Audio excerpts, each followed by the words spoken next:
Good morning, ladies and gentlemen. Thank you for joining us here on Java Delight. Stuart, good to see you here already this morning. Mandy Atterbury messaged me this morning. Oh, man, we got a whole bunch that have come through. Gavin is on his way. I think I just woke him up. That's okay. It only took me 45 phone calls. But the fun part of those 45 phone calls is every single one, he has a fun voicemail. So, guys, it is Hump Day, whatever you want to call it. Today is, what is today? The 6th? The 7th? I think today's the 7th. Today is April 7th. We have an action-packed show today. We have Miss Jessica Dugas going to jump on for a little bit this morning. Gavin will be here to play with me in a little bit. Our guest today, we have the guest of Ian Pilbeam. Pilbeam. I think I'm saying that wrong. Author of Are We There Yet? The best-selling true story of a family backpacking around the world for a year with backpacking around the world for a year with an 8 and a 10-year-old. Ian is addicted to travel when he is not running his human resources and health and safety business in his adopted hometown of Edinburgh. He is always planning the next trip. The biggest trip of all was the year his family went around the world in 2008 and 2009. That let the genie out of the bottle, and it will never go back in. Imagine quitting a secure job before a recession to go back around the world with an 8 and a 10-year-old. What would you be like? And what would you be like to the parent and let alone that child? Never has never has a story been more relevant than at a time to travel is restricted. Family holidays are on hold, and parents are having to cope with homeschooling. Today, we will be interviewing Mr. Ian Pilbeam. And if I'm saying it wrong, I do apologize, but we will be interviewing him.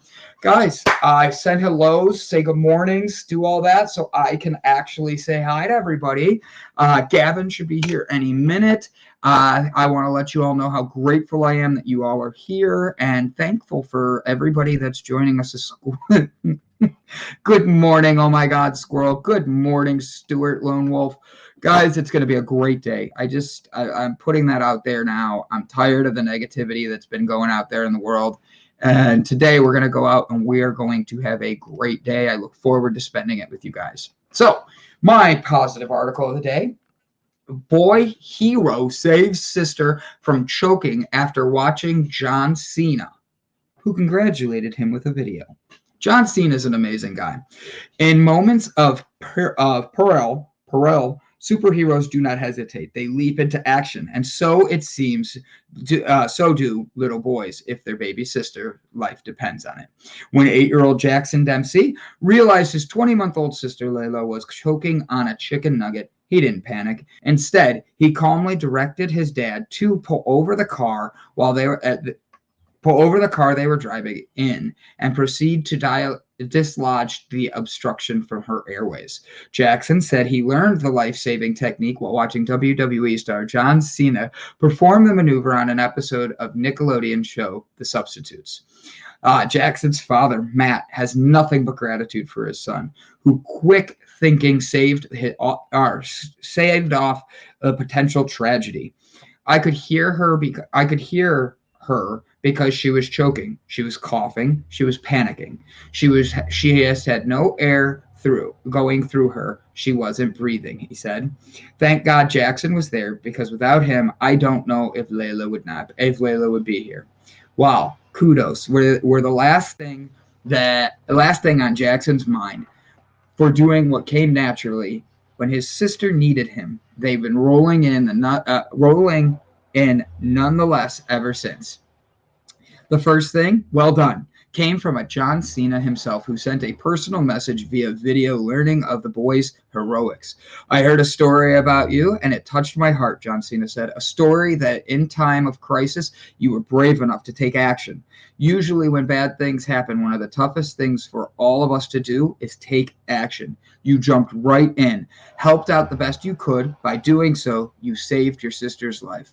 I really want to thank you for being you, Jackson. Thank you for being an inspiration, and thank you from all of us. John Cena tribute was high praised by the accolades. Don't stop there. On March 31st, Jackson's hometown, Hazleton, Pennsylvania, feted him with his very own parade, featuring dozens of fire trucks, sirens blaring, lights blazing, all in honor of the pipe-sized hero who turned out to be the best big brother a little sister could ever have. Guys, that is a great way to start your morning. That is a great way. Brian Fluke, Gavin Kerr. Hi, buddy. Hey, I love when celebrities step into people's lives and do positive things. Right? Like, that was awesome. I loved it. Jessica Dugas is here. Good morning. I'll be back shortly from Stewart's.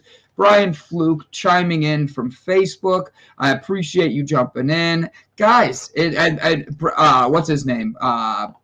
Brian Tracy right here is the Oh My God squirrel. So apparently we're starting something new because of my ADD.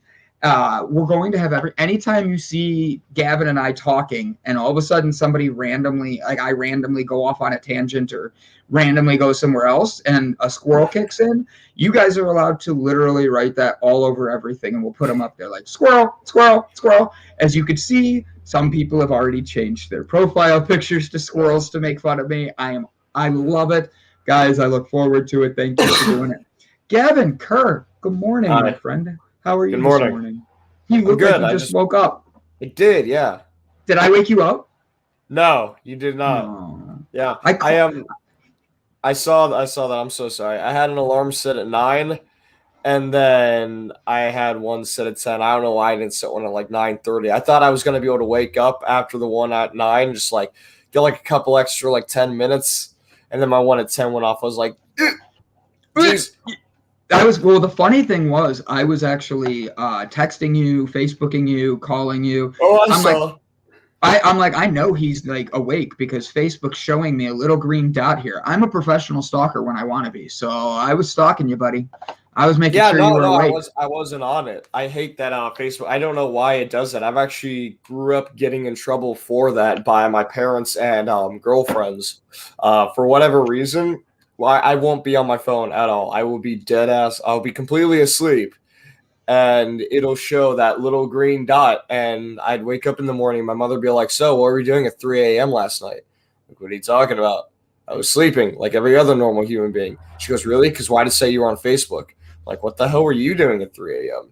Or I'd have girlfriends be like, "Hey, so why weren't you texting me last night?" I was like, "Because I was sleeping." She's like, "No, it said you were live on Facebook." It's like, I don't know.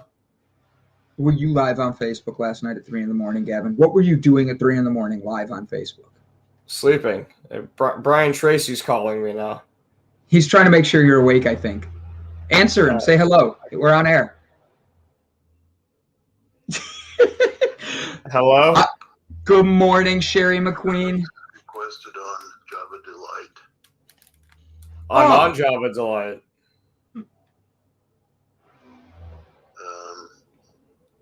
Tell him, ask him, hey, bro. I am, yeah. I just got it on. Say hi to everybody. I wasn't anymore because I was trying to call you because Brandon was like struggling there. Yeah, no, it's good. I made it. You want to say hi to everybody? I was freaking out, Brian. Gavin's not here on time. My heart stopped for a minute. I need my Gavin.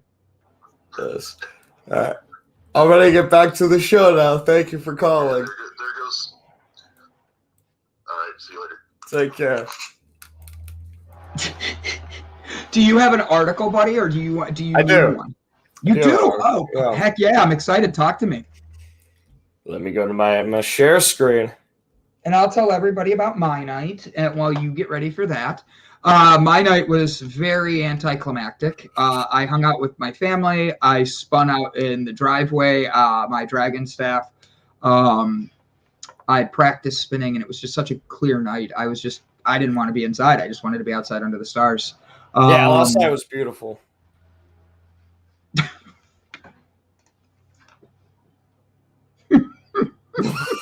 All right, buddy, you are up. Old tires. Yeah, it looks a bit blurry. I know it looks a bit blurry. It's just my camera. I got to get I have to get a webcam attachment or something to get a nice picture. All right. My article. Woman uses old tires and turns them into beautiful playgrounds. Scrolling down. So durable, cheap, and relatively safe. One young architect is utilizing some of India's 100 million yearly thrown out tires design colorful playgrounds for schools in need. Operating under the philosophy that play is a children's right, Anthil Creations, a nonprofit run by Pujara, has so far 283 different play spaces using almost entirely painted tires. Located in I don't even see where you're at. Otherwise, I can help. Bangladesh. No, it's not Bangladesh. Bengaluru. Yep, that looks good. That sounds like the right word. Bengaluru. Yeah. I don't know why that made me think of the kangaroo from Winnie the Pooh. All right. I got nothing. I'm still waking up. I'll read. You ready? You just I got it. Are you sure? Yeah. My mind's just fuzzy. Most of the play spaces Miss Ra designed featured large tire sculptures of cars, buildings, and animals, paired with the more classic elements of swings, seesaws, and jungle gyms. All the spaces are built with discarded tires that are collected, cleaned, and inspected for anything that might pose a threat to the kids.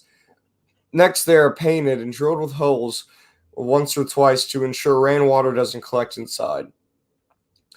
We live in a world where play, such an essential part of growing up, is now viewed as a luxury, even though, or even thought as unnecessary. Raya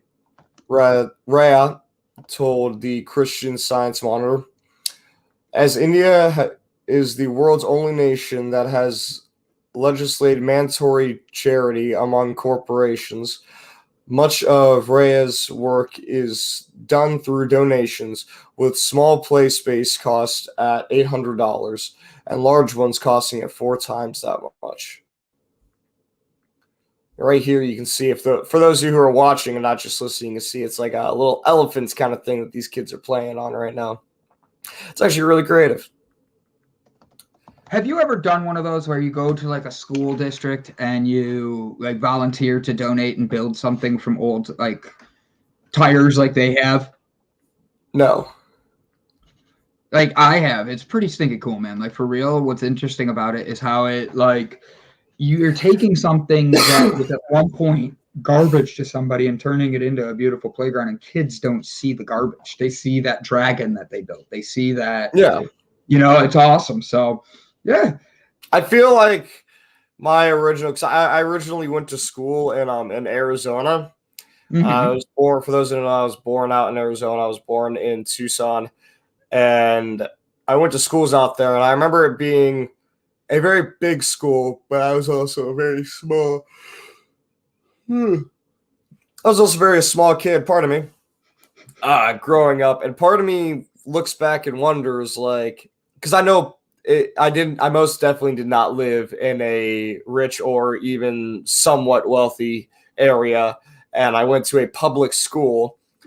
So just using context clues from the demographic of kids, including myself, that was there, and the location we were at, part of me wonders if some of the playground was recycled stuff that was just built there to look pretty, and my imagination made it really nice, which is very possible. I enjoyed the playground regardless, but I just kind of wonder now. So, Gavin, what do you have on tap for today before we bring in our first person of the day? She's sitting in the backstage looking at the camera like, Brandon, it's so early. I know, but you're someone that bounces around with me, Miss Dugas. I love having you. I love having you on the show. You bring a smile. You are a shot of espresso. Trust me, I think Gavin and I need it this morning. We both look like we're like just waking up, and I've been up for hours. Yeah. Yeah, no, actually today I have my first episode of Between the Notes. Oh, who are you interviewing today? Let's see, Lena, I believe is how you pronounce your name, Lena. Scissorhands from Infected Rain. I don't know anything about them. I'm excited. I am too. I've listened to the music. They're actually a really good band. They are a metal band. I have to look up exactly. I cannot remember off the top of my head. I'm still waking up from where exactly. They're from out of the country. But they got some really good music, and she's an amazing singer, so I'm looking forward to getting to know her. That's awesome. Are you doing live or are you recording? No, I'm going to be recording this show. It's going to be Between the Notes is going to be where I'm interviewing different musicians of all different genres. It won't just be metal. I want to talk to all different musicians, producers as well, just anybody who's really into the music industry and does it as a profession. And it will be a pre-recorded thing earlier in the week and then released later in the week. I love it. It sounds good, man. So we have a special guest in the back, someone very special to everybody here. She's one in a million. She's all about joy. She's all about positivity. She is not related to the 19 kids and counting as far as I know because of the Dugas last name. But if she is, she'll tell us about it in a second. Ladies and gentlemen, Miss Jessica Dugas.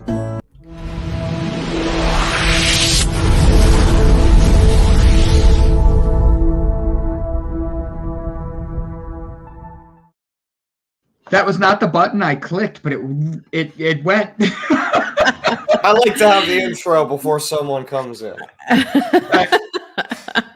It's Dugas, not Duggar, so not related to them. It is a D name, but not the same one. I was literally asked that yesterday. They're like, is she related to the 19 kids and counting? And I'm like, and it didn't even click. Duggar, Dugas. Like, I just went D. You know, I've gotten that before though, and it's like, listen, I've got 13 kids less than them. Give me a break. Did you imagine having that many kids then?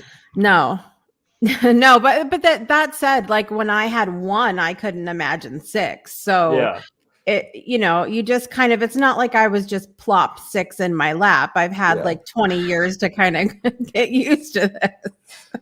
I feel like there are milestones with the amount of kids you can have. Like you have your first one, you're like, oh my God, this is so scary. But then once you get to your third one, you're all like, oh yeah, there's another child that I have now. And then once you hit 10, you're all like, yeah. And then you start to get more. You're like, this is becoming to get a lot. But then once you hit 10, you're like, all right, I guess I could do 20 now. Like, I don't know. I like the Dugas, cloning kids in the basement is done. Like we're no more. No more. Kids? Yeah, we're done. Pills? Done. That's what you think. Yeah. There comes a point, like I think when well, at least for me, I can't speak for anyone else, but I know that I'm tired. I'm getting older. It's kind of like we're good. We're good with what we've got. We're good. We've had enough go on. So, Miss Dugas, tell me, how are you doing? How's your day going? How's your week going? We are at the the hump day of the week, getting through the hump of the week. Hump day. Yeah, it's hump day. Yes. What day is it? Hump day. That would be a funny commercial. I could do it all day. I've done it before. You should have seen. I did it in a onesie, standing outside of downtown Cleveland with a. Are we shocked? No, you shouldn't be. Gavin, do you want to go get a cup of coffee, buddy? No, because then I'm gonna have horrible anxiety all day. I just feel bad. I keep watching you, and he's like, so yeah, and I'm like, I love this guy.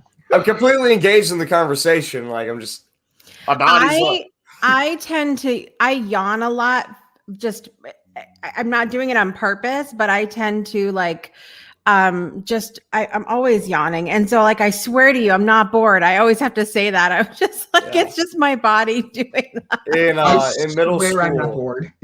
In middle school, and I'm sure Brandon knows all about this. We used to have in class, we had this one student who was deaf, and when he would yawn, it was the loudest, most obnoxious thing in the world. But he had no one say that because he had no idea. Like he just was not able to regulate how loud he was being. This is not insulting the deaf culture, but it is true. As a kid, they don't realize what can and can't be heard. So I had a kid that I was with that it was deaf or is deaf, and this young man one day kept farting, and he didn't realize that everybody could hear it. Oh, that's serious. He was young, like 5 years old, 6 years old, something like that. I forget his actual age. And I'm talking hilarious. Like he's walking around and I go, did you fart? And he's like, yeah. I'm like, stop farting. No loud farts. You can hear that? Yes. I mean, to be fair, I know plenty of people that can hear that don't understand how loud they are. So. Right? I mean, don't get me wrong. I understand the stretch fart. You're like, oops, my bad. Like, I get it, okay? It happens. But, like, it's the, like, Jessica's he didn't know any better. He's just letting it out. He was like, yep, gotta do and he's thing. A kid. And he's a kid. So I get the kid thing. Like, he's doing his thing. He doesn't get it. It was the fact that he's like, wait, you can hear this? And I'm like, that's what I love. I'm like, yeah, buddy, you're everybody can hear that. Like, I'm sorry you can't, but you can feel it. Like, we know you felt that one. That one like had a little reverb behind it, so we know, some echo effect. So, Jessica, how is your week going so far? I totally distracted that by talking about deaf people and farting. Squirrels. It's good. Where's all my squirrel comments? I was waiting for them. I know. Well, I saw one squirrel in the comments on the Oh My God squirrel on YouTube, so that was fun. And no, but it's good. Monday was a busy day, and then and it started off really well. I came chatted with you guys in the having the meeting in the afternoon, but I was not feeling well after the morning, and I just had to lay down. And it's one of those things where, like, it's been such a journey for me as Kenny Rogers so beautifully put it, to know when to hold them and know when to fold them. That song has been stuck in my head all night long. Well, like, it's such a metaphor for life, though. Like, it's I went to bed singing that song. You have to know when to move forward and to push yourself, and you have to know when it's time to rest, and you have to know when it's time to just step back for a minute. And so I was supposed to do a live that afternoon. Like, after our meeting, I was supposed to go do a live, and I just had made the decision a couple hours prior. I said, you know what, I'm just going to rest. And it was so nice. There was a bunch of people that messaged and was like, you're not live. Are you okay? And I'm like, yes, I promise you I'm fine. I just had to rest. And it was good. I felt much better yesterday, and Phil was off yesterday, so we got to hang out a little bit, and waking up today. That's my week so far. How is Phil? He's good. He's at work right now. I think he has a customer, and he was like, I'm going to call you after the customer. I said, well, I'm going to be live, so I'll call you after I'm done being live. So, Phil, actually, you and Phil had a fun conversation, and you gave me some good news yesterday, didn't you? I did. He said that he would come on the show once a month. Now, listen, he is not a camera person at all. And so getting the once a month commitment out of him was like... So this is a very strict thing. You're saying we're getting Phil once a month, period. Yes. For now. Yes, for now. And he's got to... I think that because there's a lot of people that completely separate the online world and the offline world. And it's actually one of my biggest pet peeves is when people call the offline world real life. Because for me, I put the same amount of energy and caring and everything in my online relationships as I do if someone was in person. Like I would not prioritize if I had a Zoom meeting with someone and then my neighbor said, "Hey, do you want to go get coffee?" I would say, no, I have a Zoom meeting that I have to be on. I don't prioritize like one thing or another based on whether it's online or offline.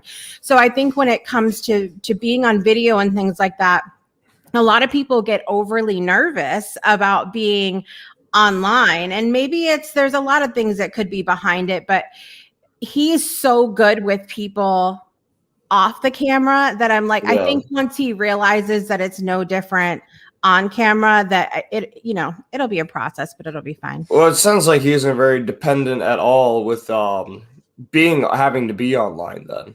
Right. No, he doesn't do that at all for work. So that makes sense then. If he doesn't do it for work and he doesn't do it for fun, then I know a lot of people who are like older than me. When I was younger, I'd always want to be on a computer after school, going on YouTube and playing games stuff. And they say, "Oh, when are you gonna come back to real life?" It's because they had nothing to do with the internet. They didn't go on it. They didn't play games on it. They didn't have social media. Now they're all on everything, all the time.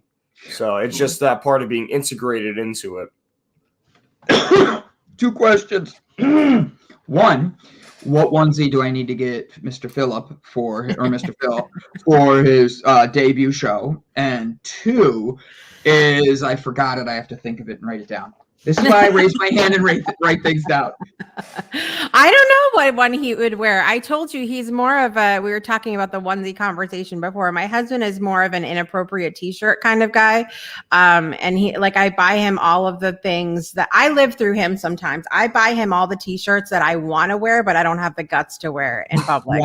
Why not? And then he wears it and rocks it. So it's like, and then I'm with him and I'm like, oh God, I swear to you, I didn't buy that. What would be a shirt that's offensive that you're saying? What would be that? Oh, no,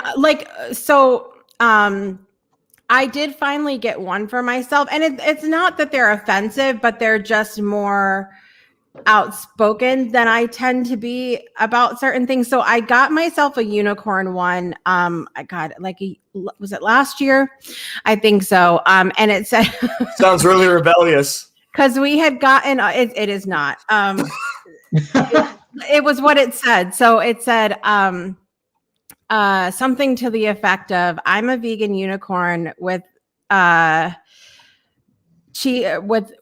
was it now? I'm a vegan unicorn, lettuce on my bread. If you crack a bacon joke, I'll stab you with my head," or something like that. Like that's cute in like a malicious Dr. Seuss kind of way.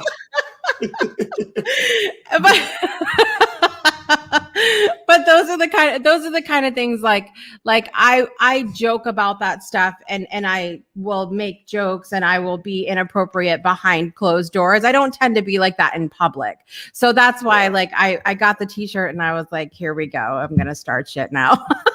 My one little brother, Aiden, has a shirt. I don't know if he still does. He had a shirt that said, "I'm going to hell in every religion." I thought that was a pretty funny one. I tell people, my mom's told me my whole life that I'm driving the bus to hell. So even when I was a youth pastor, she's like, "I don't know, you're probably driving that bus to hell." I mean, it's one of these things. It's always been a hobby of mine. I always enjoyed hell. You know what I mean? It's warm there. I don't have any complaints. It gets a little hot. I sweat eating ice cream in the snow, so it doesn't make a difference to me about the heat. It's warm depending on which version of hell you're talking about. If we're talking Dante's Inferno, then a lot of that's freezing cold. Touche. All right, Jessica, is hell hot or cold to you? Hell to me is cold. I hate the cold. It's absolutely hot for me. I'm a very hot-natured person. I do not like the heat at all. And that's why it's kind of funny, living down south, you see all of the people here being indoors in the winter and then all outside and playing in the summer. And I'm the complete opposite. If you see me outside in the summer, you better, I don't know, call the ice cream truck or something. Do you still? I'm right there with you. I agree. Do you still have ice cream trucks? I have not seen an ice cream truck in years. We haven't been in this area for very long. But yeah, we had them. We had them in the town that we just moved from. Okay. Would you do an ice cream truck with the Dugas family? I think that would be funny. That would be hilarious, actually. I think it would be too. You have the youngest ones out front selling because they're the cutest, okay? You have the older ones working in the back, making the ice cream from scratch. I mean, it's homeschooling, right? It's not home slaving, it's homeschooling. So it's business 101. I mean, all you're doing is teaching them the proper way of taking care of themselves. You're building the future empire. Oh, what would the name of your ice cream be, though? Like, I'm trying to think, like, positive, like the Joyful Dugas Clan.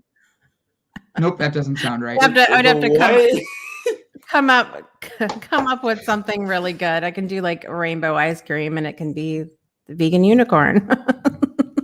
I actually like that. The vegan unicorn ice cream. Yeah, something like that.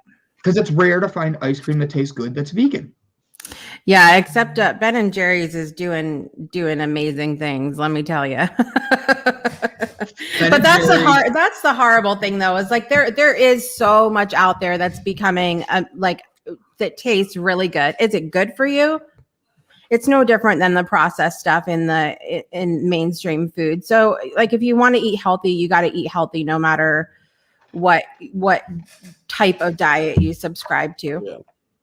That's true. That's true. And you have to watch things like your sugar count and things like that. Like, you have to be able to know what you're putting in your body. Otherwise, you're just going to keep putting sugars. You're going to keep putting fats. And don't get me wrong, they taste great, but you got to be cautious about it. Oh, I don't know what happened, but my taste buds changed, and I can't drink soda pop anymore. That's good. like it tastes foul to me. I don't know why. Like it'll taste like the original fizzy and the original like sweetness to it, but then it has like a really rancid aftertaste, and I can't figure it out. It's originally started out. I thought that it was just a Coke that I got at this one restaurant. I got a Coke once, and I thought that, oh, maybe that's just it. Maybe this place just has like they got to switch it out. But no, I went to work. And I used to make Shirley Temples now and again when I'm non-alcoholic. Whenever like I just want like a little extra sugar to like wake me up at the end of my shift. Yeah, they're good. I enjoy them. And I actually had a waitress give me crap about it once. She's like, "Oh, is that a Shirley Temple?" Like, yeah. She's like, "Oh, that's cute." I'm like, "Yep, it's in a big girl cup too. I wipe my own ass. Leave me alone. About my drink. Piss off." But I got nothing after that one. Like, I was trying to have a good joke on you, but I got nothing like that. Like, she did all the proper stuff, and your answer is being in a big girl cup. I'm proud of you, buddy. Thank you. I love to wear my pink stuff around it. Like, oh, it's Wednesday. Does anybody have pink on? I don't. Oh, I do not. I don't either. Guys, I'm sorry. We forgot to wear pink today. On Wednesdays, we don't. We're starting out new. Speaking of wearing pink, there was the guy the main guy that plays in Mean Girls that wore the pink in Mean Girls. He made a TikTok that was like, "Tell me you're a fan of Mean Girls without telling me you're a fan of Mean Girls." And I responded to it when I stitched it with all of these lines from Mean Girls. That movie just cracks me up. It's a great movie. No, I have not, but I've been told I should see it. It's like Mean Girls, but people die. Like, it was Mean Girls before Mean Girls. What movie? Heathers. It's also a musical. Oh, yeah, that's old. That's old school, yeah. Yeah, no, that's what I said. Yeah, it's before Mean Girls. It's Mean Girls, but people die. It's wonderful. Yeah. I'd recommend the musical.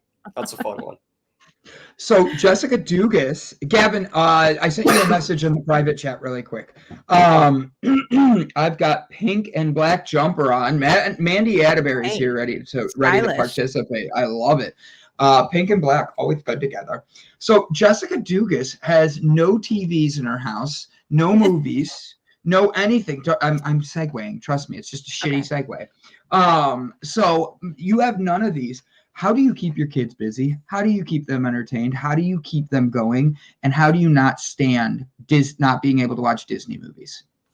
God, I wish that sounds like it would be a horrible life to live. We have Disney Plus. We have a projector for a TV that takes up the whole wall. Yeah. I love that. I've done that. There is nothing like Call of Duty that like where the people on the screen are bigger than you. Call of Duty all over a projector. Well, wait, so that's like a big TV. So what is that? Like a couple feet? Like 6, 7, 8, 10 feet? Yeah. That's awesome. So Jessica Dugas also homeschoolers her kids. Yeah.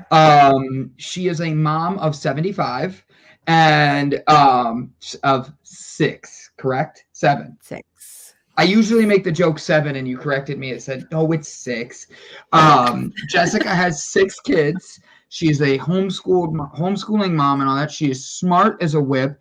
So I decided that since Jessica has no TV, has no anything, we're going to throw her on under the bus and play a game of trivia. Me versus her. Gavin's the judge. Yes. Oh, Do not be Googling. Do not be getting your Google set up. Stink at trivia. So do I. So bad at trivia. Okay. So do I. This is going to be a roaring good time.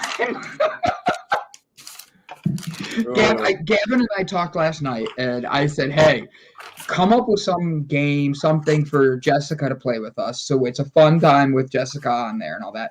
And he's like, what kind of game? I'm like, I don't know, trivia, finding Carmen Sandiego. I don't know, something, Yeah. And he's like, I got trivia. I'm ready for you guys. So you and I are going to compete today, Jess. Are you ready? I'm as ready as I'll ever be for failing this. I hope we both don't fail. Brandon, how many questions are we doing? Let's do 3. 3? 3 questions. 3, 3 to 5. We'll see how well we're doing. All right. So the category is history. Oh, shit. Oh, Jesus. Here we go. Besides penicillin, what staple of American culture was invented during World War II? Is it A, Rubik's Cube, B, Pogs, C, M&Ms, or D, action figures? Besides penicillin, what staple of American culture was invented during World War II? Is it A, Pogs, or A, Rubik's Cubes, B, Pogs, C, M&Ms, or D, action figures? All right, everybody write your answers in. We'll give you 30 seconds for Jessica and I to think. Jessica, Stuart says D. I actually was going to say, I don't know why, but I think it's M&Ms. I'm going to do M&Ms. Yeah. I guess I'm going to go with action figures. I was thinking, what are the little, like the army men? Or do those count as action figures? Like those kind of things? Yeah, do you mean like the little plastic ones? I'll go with action figures. I know that's not Pogs. Like that's way later. The answer is C, M&Ms. See, I know nothing. 1-0. I'm finally winning at something. All right. Category is music. Oh. What song? I may not know this one too. What was the last song John Lennon played for a paying audience? Was it A, Imagine, B, Beanie and the Jets, C, I Saw Her Standing There, or D, Across the Universe? What was the last song John Lennon played for a paying audience? Is it A, Imagine, B, Beanie and the Jets, Benny? C, It's Benny and the Jets, buddy. Oh. You know Ellen John, but Benny and the Jets. And the Jets. You know? Okay.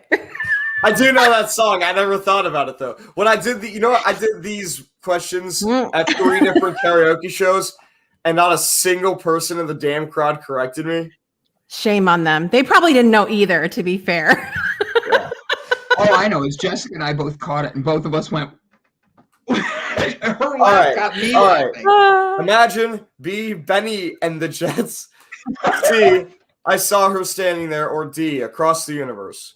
What was the last song that John Lennon played for a paying audience? I really want to go with A, but I feel like that's so typical. Like, of course he would sing Imagine, but for a paying audience, I'll just go with A. Even though I feel like it's going to be like, no, Benny and the Jets. Yep, Bobby and the Jets. Bobby and the Jets. Beanie. Beanie and the Jets. So the answer is C. The artist was John Lennon. Doesn't Elton John play Benny and the Jets? Yes. Oh. I didn't say I was right. I just gave you my answer. He was trying to go. Wasn't even for the correct artist. Oh. He was trying to assume that John Lennon was doing like a cover. Yeah, as the last song he ever performed in front of an audience, he did somebody else's cover. I love it. That's what I was going with. And that's why it had a different name.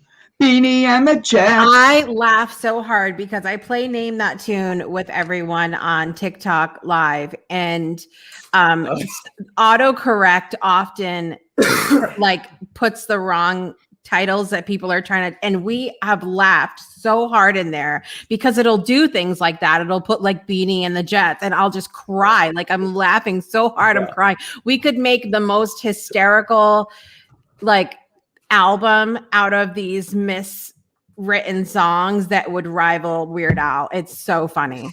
Ooh, rival Weird Al. That's a big one. It would. That's a big one. What's the score right now? Is it it's 1-0? No, you got the first one. You got the first one. Yes, you got first one. All right. Question number 3, and possibly the final answer or final question. If Jessica gets it right and I get it wrong, we have to go to 5 then. Yes. So, geographical is the topic. What is the tallest waterfall in the world? Is it A, Niagara Falls? No. B, TLC Falls? C, don't go chasing waterfalls. So I picked this one. C, Victoria Falls, or D, Angel Falls. What is the tallest waterfall in the world? Is it A, Niagara Falls? No. B, TLC Falls? No. C, Victoria Falls? Or D, Angel Falls? I think it's C. I'll go D. It is D, Angel Falls. What the? Oh my God. Listen, Mandy and Stuart, I was going with your answer. Well, there's your problem. That's why you got it wrong. You can't blame the audience that you got it wrong. And Renee, I see you. So you see this right here, this C. This is a prime example that common knowledge is not always correct knowledge. Exactly. I told y'all I suck at trivia. I'm so bad at, I mean, unless you're, playing a song and saying, tell me the name of that song, for the most part, like, I just don't like. There was a game for a while that was really popular. It was a trivia app, but it was live and it was timed. You had to play it at a specific time. They did a live show for it, and you could win money. And the way that it worked is it was a trivia thing, and you would answer the questions like any other trivia. But if you got it right, you continued on. There was like 15 or 20 questions. If you got it wrong, you were out. You didn't get any second chance. As soon as you got it wrong, you were out. And then they had a big pot. It was like $10,000 or something for every game. And at the end of it, they would split all that money with whoever made it all the way to the end. It was a lot of fun. I actually ended up winning, I think, like $30 throughout my whole time like playing it.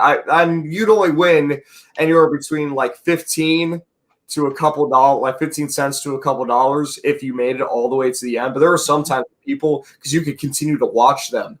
And I saw a couple people, there was like 5 people that got to split like $10,000. It was pretty awesome. It's like The Weakest Link, but which I love that show. But it's like when we play those shows like along with the game shows on TV, so everybody I know is like yelling at the TV going, this is the answer, like how could you not get that? But it's a different story when you're actually in the game and playing. Like there's I think it's like the pressure that is on you, whatever. It's very different than actually being like when I play Name That Tune with my friends. It seems like I'm on the question side of it, and I'm like, how could you not know that? And then when I go to play it, I'm like, how did I not know that? Yeah. Have you guys ever heard of Angel Falls? Because that's like the conversation going on. Yeah, like, I was seeing that. So ready? This is Angel Falls. So oh my God. Yeah, it's in Venezuela. You can see how big it is. It's gorgeous. Like I clicked on it because I've never heard of it and I needed to know more about it. See, if you never heard of it, that just proves you're a good guesser. Do you want to know the worst part about that? Is I took the opposite one just so you could get that one right. I felt so bad that I got it right. Well, I mean, mathematically, you had the best chance of winning by doing that because either you got it wrong and she got it correct, and we just did another question, or you got it right and you won. So you determined that the first two weren't correct. Just process of elimination. Well, I wanted to guess TLC Waterfall just because it would have been funny. Oh, I had people guess that, like, seriously. I'm sorry, what? Yeah. Yeah, at the bars that I was working at. Oh, I've had people guess some funny stuff. I had one. It was let me see it here. It was like, what was the first? Here we go. What was the first full-length, all-talking motion picture? Well, on my paper, I didn't have D written down. I didn't have anything for D, so I just wrote down King Kong. I was like, yeah, please all right. Tell me nobody guessed that. Oh, please. I had a handful of people guess it. No way. Yeah, I was like, I'm gonna write this down. It's dumb. It's just gonna be a throwaway. I just want a placeholder there, and I had like 3 people out of my dozen people doing the teams. I had 3 people or 3 teams guess King Kong. I was like, damn. All right. Damn. All right. Yeah. So I award you no points, and may God have mercy on your soul. What movie is that from? Billy Madison. Yes. Yeah. See, look at me with the ridiculous knowledge no one needs to. I don't know Angel Falls, but I know Billy Madison, damn it. Just tilt your head back and let the meat slide down your throat hole. What movie is that from? Not anything I watch. I was going to say, I don't know that one. It's Mr. Beefy talking to Little Nicky, another Adam Sandler movie. When he's eating Popeye's chicken for the first time. You guys have never seen Little Nicky? I've seen. I do not like that one. I don't like that one at all. Yeah. It wasn't on my list of Adam Sandler movies. Like I would do Grown Ups. I haven't seen it in a while. I loved it as a little kid, though. As a little kid, I'm sure it was great, but like as an adult, it felt like it was just like a little bit more. I didn't. Yeah. No, not a fan of that one. Oh. Well, fine. I'll just go after myself then. Jeez. We didn't tell you to go walk. Gavin, we love you because you're different than us. Screw you, 6-year-old Gavin. Yeah, that might have been why we didn't like it as much, Jess, is he was 6. We were like in our 20s. Yeah, He did one. He did one recently where it was like a Halloween one. I watched maybe 5 minutes of it. And I just turned it off because I couldn't stand the voice that he was doing for it. I haven't seen any like of his if he has anything really recent. I really haven't seen anything other than doing hi Miss Sherry, other than doing like the on Hotel Transylvania. Yeah. Oh, that was a cute one. Because my kids watch that. Other than that, like I haven't seen anything recent. I liked Billy Madison. I liked Happy Gilmore. Yeah. I liked 50 First Dates and stuff like that. But he did one where what was it? It was him and Jennifer Anderson. They were going on a like a vacation to France or Italy or something like that. and there was a murder, and I think it's actually called Murder Mystery. That one was pretty fun, actually. That was a good I time. don't know if I've seen that one or not. It's on Netflix. So everything that he's been doing has just been going straight to Netflix now. He signed a contract with them. Gotcha. He's making all his movies for Netflix now. Yeah.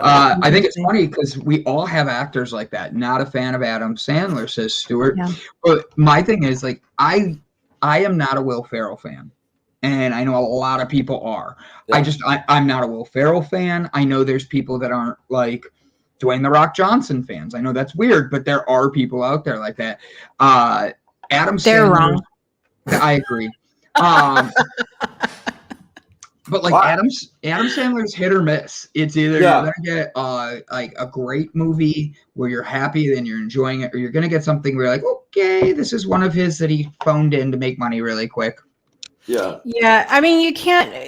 It's really interesting because when I had Dee Wallace on my show, who has literally the longest IMDb list of any American actress, she was very clear about how, like, there's movies that I just like, they're horrible. Like, they're not good at all. And then there's other ones which she's really proud of, but other people don't like. And everybody's got their opinions and things like that. But I think at the end of the day, they're doing what they love. It's no different than anybody else going to get a paycheck. As long as they're okay with what they're doing and it's putting food on their table, then just, not everybody's going to like it, but they have to know that too. Yeah.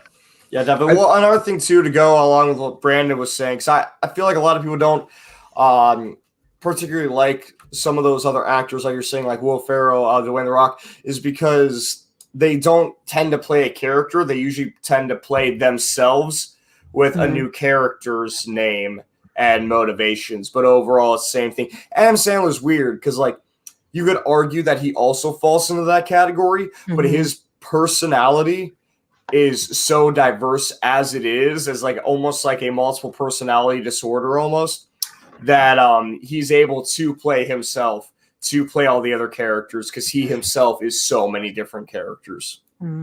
What about Eddie Murphy? He plays like every character in certain movies, and it is just hysterical. And I think he plays a funny role, but like Stuart said, it's not the person, it's the movie or character style. And the truth is, that's why I don't like Will Ferrell. Is like I hated Talladega Nights. I thought it was one of the weirdest movies. I just never got into it. And people quote it all the time, and they think like, oh, with Brandon's humor, he'll love this movie. I guarantee it. And they quote it, and I'm like, I don't know who. But then again, I say that, and last night my mom made dinner. It's tradition in my mom's house that when I have dinner over at my parents, she makes chili. It's not like meant to be that. It's just whenever I'm here, that's all she makes. Coming to America, America is another one. I'm sorry, that one came up very quickly. But like, in Talladega Nights, I'm asked to pray last night, and my mom goes, okay, you're going to pray. And I'm like, oh, this is going to be fun. So I said, dear little baby Jesus. And I started praying like they did in Talladega Nights. Of all the scenes in that movie, that's the one I remembered because I thought that was a funny scene. It's a fun scene. That's probably the most quotable scene on it, just because the little kid's screaming, I'm going to pounce on you like a spider monkey, old man. Like, I'm like, I don't even know that line. I don't remember it. Like, I remember the praying scene. I remember them coming together. It was just, I didn't like Step Brothers that much, and I know a lot of people like that, but like, I didn't like Step Brothers all that much either. They're all, I mean, for me, they were just okay movies. I do like Will Ferrell I think he's hilarious comedy wise. I think he has amazing comedic timing. In Elf, every Christmas I die. Like, it's just, he's so funny. But I don't, again, a lot of these actors and actresses choose, movies that they're not always going to make the best choice. And sometimes you don't even know. Sometimes something can look amazing on script, and then it comes out and you're like, what the hell did I just do? You're not really sure. Because it's been like that before with me, where I have done interviews before that I feel like in the moment, like this was so great. And then I watch them back and I'm going, not really sure what happened. What happened with that? You just don't know. Well, when you're working on any kind of like big project, whether it's a film or whether it's a film or a musical or a play, a lot of the times you don't know the entire story. Like I can't say how many times I was in a musical or a play or something like that where I didn't know what the final product was until I was able to actually, like, the night of the show, I did my scenes, and then while I'm done with my scenes, I'm off at the side actually watching the rest of the show, waiting for my cues. But for those first like couple months of rehearsing, so, like, I have no idea what the hell is going on in the show other than what my character and my supporting characters are doing. Yeah. Yeah. And like I know Marvel is really strict with that too. Like none of the actors have any idea what the hell the story is until the movie comes out and they see it. That's like The Walking Dead too. I've watched a lot of the behind the scenes of that show, and they have no idea until it comes out what it's actually going to be like. And I think that that's partly what can make a movie or a show really good is when they don't know, and the reaction that you get is a genuine reaction because they really had no idea like what was coming. True. I like that. I like when you have the cut scenes at the end of a movie and you see all the things where they like mess each other up and all that. What Jim Carrey, he is the best at that. He makes sure that like he gets these one-liners in and catches the other actors and actresses off guard. I love it. Yeah. All right. Random question. Go ahead, Jess. No, I was just going to comment at the end of Liar Liar when he was doing and he had like a paper or a piece of foil or something, and he's like, a swan.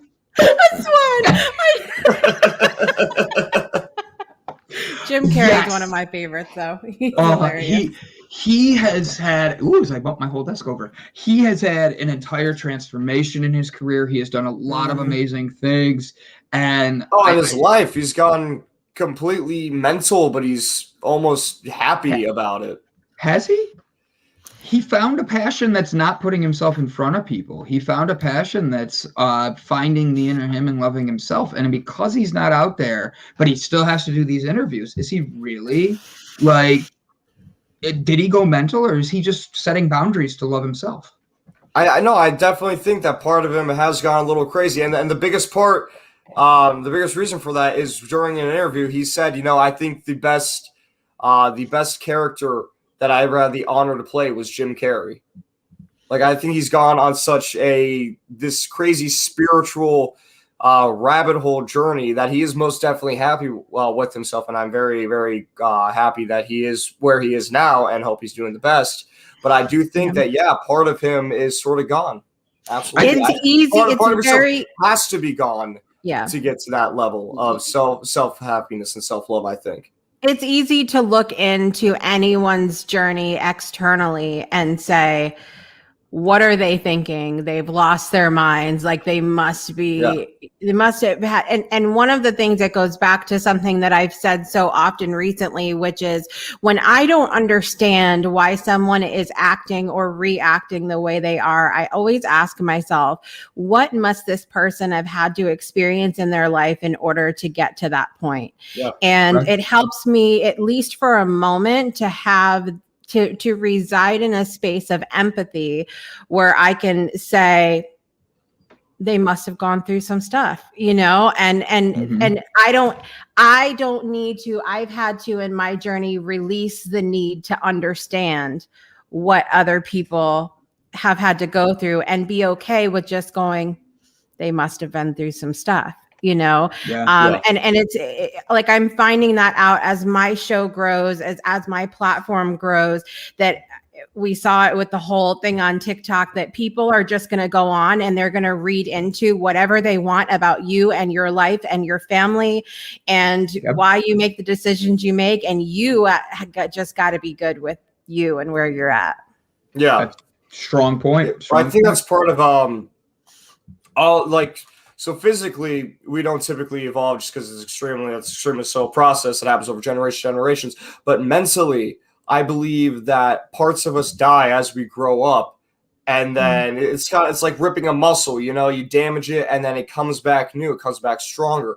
Parts of us need to die off, and those are both good and bad parts. I just think with him specifically, a lot of him has died off over the years, but has come back stronger and happier in a sense. When I say that he's got mental, when I say that he's got mental, I don't mean it as, oh, he's loony, he needs to be thrown in a hospital or put on medication. No. Right. Saying that he's just sort of in his own mind, he's been able to transcend to this new level of thinking and self-fulfillment. I like where your head's at on that. I do like where you're going with that. So, Jessica, coming back to you for a second. You have, like we've said, a very large, very loving family. But could you imagine traveling the world with all your kids? Could you imagine going back through and backpacking around the world with like 8 and 10-year-olds? What would that be like to you as a parent, let alone as a child? I think that would be a lot of fun. I think if all of the squirrels were in the same tree, I think if things were aligned and it was the right, I had to tie in the squirrels. If things were aligned and it was the right timing I think it would be great. I think it really would be wonderful to think about doing something like that right now with everything that we have going on and it not being aligned. I think just to think about it for a moment, it creates a moment of anxiety. But I do follow several families that do that because it is something that's really interesting to me. And there's a lot I think that it would be like the ultimate homeschooling experience, like to be able to do that. Well, our next guest is Ian Pilbeam. If I'm pronouncing that incorrectly, I apologize. You gave me a thumbs up. Ian Perfect. Pilbeam. Yeah. Pilbeam. He is addicted to travel. And when he was not running his human resources and health and safety business in his adopted hometown of Edinburgh, he was planning his next trip. The biggest trip of all was the year that his family went around the world in 2008 and 9. That let the genie out of the bottle, and he will never go back. He is the author of Are We There Yet? And he is what? That's what his author. I'm reading. I know. I love the name of that book. Yeah, I just like it. I just want to know what it was like meeting Ice-T and having a movie with him. Right? So, guys, ladies and gentlemen, Jessica, you're free to stay and find out how to travel the world with all 17,000 kids you have. Ian, I look forward to seeing you guys. This is Ian Pilbeam.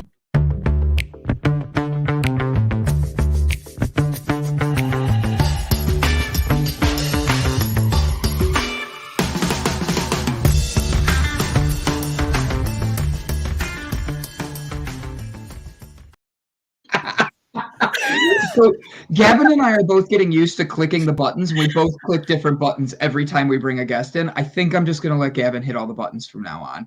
Heard that. Ian, it's pleasure to meet you, my friend. How are you? How you doing? Hey, I'm good, thank you. Really well indeed. Yeah, how about you? Doing wonderful. Yes. Right. So how did you handle? All right, I have a 9-year-old niece. I love her to death. I could not travel the world with her because... Yeah, she's sweetie, but she's 9. You had an 8 and a 10-year-old. How did you do this? How did you let the genie out the bag, as you said? Well, it was a bit of spontaneity, a little bit of serendipity, and a little bit of tragedy thrown in as well. So my wife's father got vascular dementia, and we cared for him. So he was living with us in our family home. And as and the kids would be 6, 8, 7, 9. And as the condition progressed, it impacted on family life. So we couldn't just say, hey, let's go to the zoo today or the mall or whatever. We were constrained by having to always have someone with him. And eventually his condition got to the point that he moved into a nursing facility on a permanent basis. Straight after that, we went on holiday. So we went on... I'm talking to you guys. Vacation. I'm constantly translating. No, we understand. Yeah, you are one. Yeah. We get you. You're good. You went on holiday. Yeah, we get people from all around the world. Yeah. Come on here, and they say all kinds of things that we have to learn the lingo. So we've picked up on a couple phrases here and there. Right. Okay, cool. I'll keep going. I'll do it my version. Yeah. Do it. So we're on summer holiday. We're in southern Turkey. It's just a package holiday. And one evening I said to the kids, where do you fancy going next on holiday? And they said, can we have a think about that, Dad, and come back to you tomorrow? Bit cheeky, but hey, fair enough. So the next night, same bar, they produced this sheet of paper and it had a list on it. And it was a list of countries. And next to each country was an animal, because you know our kids love animals, right? So, so we've got Australia kangaroos, China panda bears, Africa lions, Peru llamas, Madagascar lemurs, etc. And I just looked at that list and I went, geez, wow, I quite fancy that myself. So the next morning we were back in the same bar and I said to my wife, Anne, I said, I wonder if you can get a round the world ticket for families, because, students do it, young people, we'd never done it, but these things exist. So we Googled it and sure enough, you could. And that's where the spontaneity kicked in, because I just, in my head, I'm going, we're doing this. I don't care what the consequences are. We are doing it. Yeah. And 3 weeks after we got back from that holiday, I'm negotiating my exit from a job I loved, a secure, well-paid job. And we completed the academic year. So there was another 10, 11 months before we actually went away. But we made the decision very, very quickly. And it was partly because this just sounds amazing. Yeah. But it was also, really coming back to your question, Brandon, about your niece. For us, we were losing out on that family time, that quality time. We hadn't been able to spend the time with the kids. I love that. They'd not been able to spend it with us. And we wanted to get that back. And if we could do that and at the same time go to amazing places, then, hey, what a dream. So we went for it. Absolutely. Wow. So I think the coolest part is you didn't look at your 8 and your 10-year-old and be like, okay, we're going to decide where we're going to go. You said, where do you want to go? That is just, I love that, because they didn't just pick, oh, I want to go to China to walk the Great Wall of China or something. They're like, oh no, I want the pandas. And then they picked like they had all these different ones. All right. So how many of these places did they get to see? And did you get to play with pandas and lemurs and all that? Okay, so almost everywhere on the list we went to. Almost. There were a couple that didn't work logistically. Yeah. So Canada was one of those. Canada polar bears, but that didn't fit because you pick your continents to do the round the world trip. Yeah. So we ruled out Europe because it's on our doorstep, and sorry, but we ruled out North America because we can do it anytime.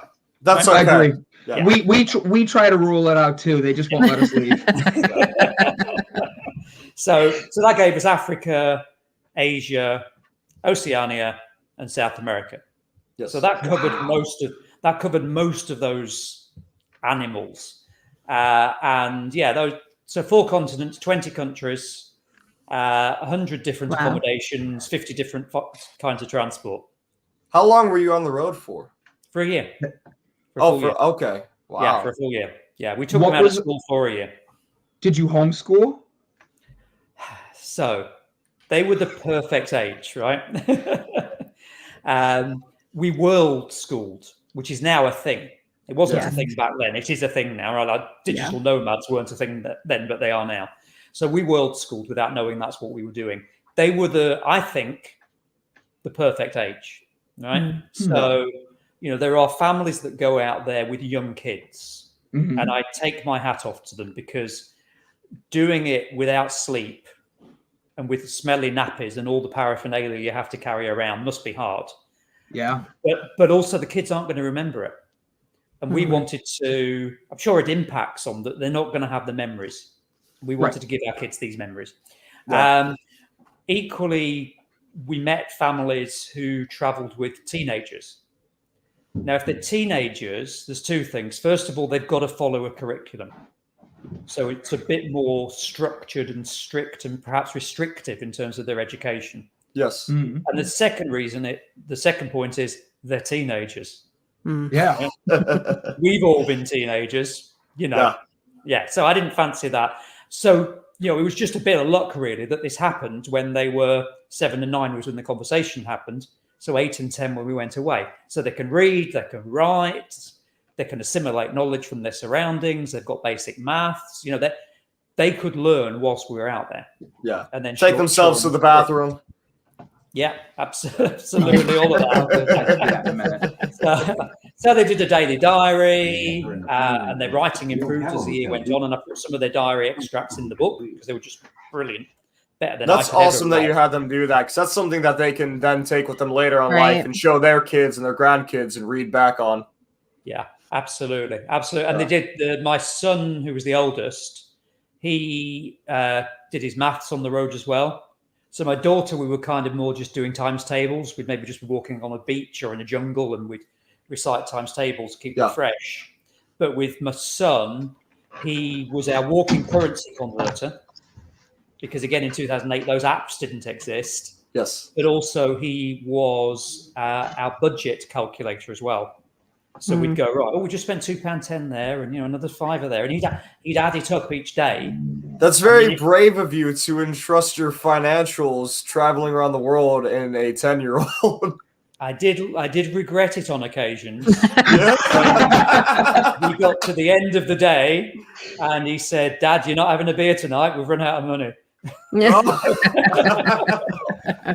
It really is true, though, that you can learn, that children can learn in any atmosphere given the opportunity to do so. And I think that life experience for them is really more than they would ever get in a classroom. It's incredible. It's truly. It is, and it's two things. It's the things that they learn. So, when we got back, my son's class was doing a project on World War II, and they were asked to go into groups to prepare a presentation. So he formed a group of one because he wanted to talk about Hiroshima, because we'd been, right? So he'd learned things about that he wouldn't have learned otherwise. Yeah. So there's the knowledge that they learn, but there's also the soft skills that they develop. That great, that wider perspective of life. Learning how to travel. I mean, travel's a whole skill set. Absolutely. Yeah. There's a passion that happens when you've been there, when you've lived it, when it's something that you've done. And I think that that's often taken for granted. Like if we don't have that experiences, we don't know how much more powerful those experiences can be if we go, if we see, if we do, and bring in that other element of learning. Completely. And there's great opportunity. There's a form of confidence that comes with it as well, from having that culture and that familiarity with the world around you. Like, we're very, very comfortable in our home. If you have like a bar or a pub that you constantly go to, you become very familiar, very comfortable, even confident there.